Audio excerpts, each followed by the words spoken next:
pessoal, mais uma vez juntos, nosso quadro de perguntas e respostas, todo sabadão, sempre juntinhos aqui, compartilhando os mistérios da Palavra de Deus. E hoje nós temos aqui perguntas interessantíssimas. A primeira é do Gabriel Silva, ele fez duas perguntas. E essas perguntas revelam algo tão interessante e misterioso do mundo espiritual. Mas antes de começar, eu quero te pedir, planta na minha vida porque você vai colher na sua. Gênesis 12, versículo 3. Deus disse a Abraão, abençoarei os que te abençoarem. Então, nós somos filhos de Abraão pela fé, de acordo com Gálatas capítulo 4. Você crê nisso? Então senta o dedo nesse like, compartilhe com seus contatos, me abençoe e abençoe um tanto de pessoas que precisam ouvir uma palavra de esclarecimento como essa que vamos compartilhar aqui no dia de hoje, tá certo? Então vamos lá. Primeira pergunta. Por que Satanás quis estabelecer o seu trono no norte? Pergunta interessante, né? Bom, aí tem que ler o texto de Isaías para a gente começar a entender. Então, Isaías capítulo 14, no verso 13, diz assim: Tu dizias do teu coração, eu subirei ao céu, acima das estrelas de Deus. Exaltarei o meu trono e no monte da congregação me assentarei, nas extremidades do norte. Eu fiz um vídeo falando que Satanás, no início, ele queria ser semelhante ao Altíssimo. Mas como o coração dele se encheu de violência e de morte, então o desejo dele, eu fiz um vídeo mostrando, ele queria praticamente anular a Deus. Claro, ele não conhecia a Deus. Se ele soubesse que Deus é onipotente, ele saberia que seria a mesma coisa de uma formiga tentar lutar com um exército americano, com todos os soldados e armamento. Uma coisa impossível. Mas ele não tinha esse conhecimento. Então, aqui ele diz assim, no texto, nas extremidades do norte, exaltarei o meu trono e no monte da congregação me assentarei, nas extremidades do norte. Imagina um ser humano. Isso. Olha essa figura aqui desse ser humano. Percebeu? Pois é, esse ser humano que você está vendo aqui, se eu perguntar para você assim, onde é o norte e onde é o sul? Obviamente os pés é o sul, é o ponto mais baixo. Agora, a cabeça é o norte, é o ponto mais alto. Agora, extremidades do norte, leve em consideração, ele quer estar no topo do topo. Ou seja, ele quer estar acima de Deus aqui, porque nas extremidades do norte, o norte seria o ponto mais elevado nos céus. Ele quer estar nas extremidades. Ou seja, ele quer estar acima de Deus. Esse é o sentido de ele querer estabelecer o seu trono nas extremidades do norte. Ou seja, acima de Deus. Bom, e a segunda pergunta do Gabriel é: haverá casamentos na nova terra? Gabriel, nós estamos iniciando um curso de 3 meses, seria 10 meses, serão apenas 3 meses. E esse curso tem como objetivo trazer algo bem condensado, um alimento profundo da Palavra de Deus para enriquecer as pessoas, para que elas não só aprendam, mas também saibam como ensinar. E aqui você tem que entender o seguinte: Deus trabalha com 3 povos. Isso. 1 Coríntios 10, 32 diz: Não sejais de escândalo, nem para judeus, nem para a igreja do Senhor e nem para gentios. 3 povos. O primeiro povo que Deus trabalhou foi os gentios, que vai da onde? De Adão até Abraão. Todos eram gentios. O povo hebreu é de Abraão até Cristo. Todos ali são israelitas. É porque a palavra hebreu quer dizer atravessador de rios. Hebreus, né? E judeus é a tribo de Judá e Benjamim, né? As 10 tribos, fiz um vídeo, você não pode perder, está no canal. Onde elas estão, né? Elas foram deportadas para a Síria no ano 700 a.C. e continuam no mesmo local. Isso mesmo. Então, mas eles vão voltar, porque em Apocalipse 7, você vê lá as 12 tribos. Aliás, já está voltando. Essas 10 tribos foram descobertas, o pessoal já está voltando para Israel. Então você tem que entender. E a igreja do Senhor, que não é nem judeu e não é nem gentil. Quando a pessoa se converte, quando um judeu se converte, não existe esse negócio de judeu messiânico. Ele passa a ser igreja. né? Gentios nós éramos antes da conversão, né? Então veja bem, você tem que entender esses três povos.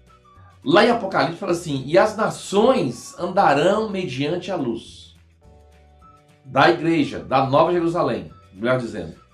Então, se as nações vão andar mediante a luz, e as nações comerão das folhas e não do fruto, de acordo com Apocalipse 22, você descobre que as nações continuarão a gerar filhos.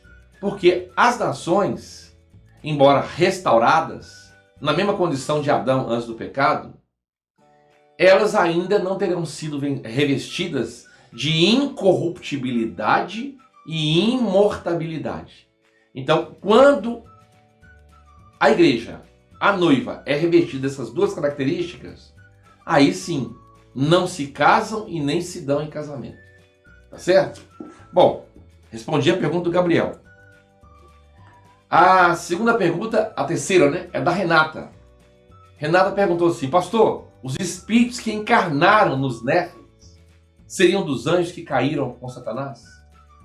Bom, Renata, isso é um assunto muito controverso. Eu vou dizer à luz que eu tenho. Renata, veja bem. Os anjos que caíram com Satanás, existem dois grupos de anjos que caíram com Satanás. Primeiro grupo, eles estão nos ares. Não está encarnado em ninguém. Efésios 2:2 e 6:12. Príncipe das potestades dos ares. Ares aqui é o primeiro e segundo céu. Não é o terceiro. Estão lá. Eles visitam a terra. Ok. E outro grupo de anjos estão presos no Tártaro, de acordo com 2 Pedro 2:4 ou Judas 6. São os anjos que caíram, abandonaram o seu estado original, eles foram presos em algemas eternas. É por isso que muitas pessoas pensam que o inferno é um lugar onde estão os demônios. Inferno, essa palavra inferior, ou inférios, o latim, ou seja, é um local do Tártaro. Realmente eles estão lá, mas estão presos, né? É um inferno entre aspas. Agora, quem são os Néfilins? Bom, você vai encontrar na Bíblia Néfilins referido a anjos, exemplo de Números 13 e 33, e aos filhos dos anjos. Então, os demônios que estão na terra hoje, vou fazer uma série, você pode ler lá Atos 23, né?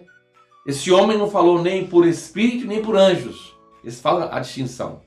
E na Bíblia, esses Néfilins são espíritos imundos. São os varões de renome, Renata, que morreram e não ficaram presos no abismo. Porque quais são os que ficaram presos no abismo? Todos do período pré-diluviano. Eles estão lá no abismo. Quando você lê Apocalipse capítulo 9, tem 200 milhões de demônios lá presos, que vai ser solto. Quando é que eles foram presos? No período pré-diluviano. Eles morreram e foram para lá. Pastor, e os de hoje? Eu acredito que são filhos dos 4 anjos que também estão presos, que são diferentes dos 200 no rio Eufrates. E o rio Eufrates ali é aquela região da Mesopotâmia, que estava cheia de Néfilins, né? Você vai ver lá vários tipos, né? Os Uzins, os Racindins, tem vários. Eles morreram também à espada, só que eles não foram para o abismo. E eles ficam rodando, procurando corpos para habitar. Então, esses Néfilins é um híbrido, parte anjo, parte humano. Ou semideuses. Tá certo, Renata? Ok. Vamos lá para a pergunta seguinte, a última. Agora a terceira pergunta, a quarta pergunta para finalizar. É a pergunta do Natan. Olá, pastor. Bom dia. Qual o verdadeiro significado do véu do templo ter sido rasgado quando Cristo inspirou na cruz? Qual que é o verdadeiro significado? Bom, aquele véu ali, ele fazia o quê? Uma separação, percebe? Eu falei que há um entrelaçamento quântico entre o véu do templo, entre a carne de Jesus, que é um tipo de véu, e o véu no templo celestial. Tá certo? É um entrelaçamento quântico. Quando acontece algo com um, acontece também com os outros. Tá certo? Aí eu só tenho que entender o que é entrelaçamento quântico. Pesquisa na internet. Um entrelaçamento quântico existe entre esses 3 pontos. O que aconteceu de significado? Abriu-se um novo caminho. Foi liberado agora um novo e vivo caminho. É novo. Se você quer entender o caminho novo, você tem que entender o caminho velho. O caminho velho era pelo sangue. Não é assim? Agora o novo também é pelo sangue, mas é o sangue em realidade, que representa a vida de Cristo, que foi compartilhada a nós. E agora tem outro entrelaçamento quântico. Qual? Vós sois o templo do Espírito Santo de Deus. Você é um templo. Pastor, como assim? Pai, o seu corpo é o átrio exterior. E a sua alma é o lugar santo. E o seu espírito, santo dos santos. Qual que é o propósito de Deus?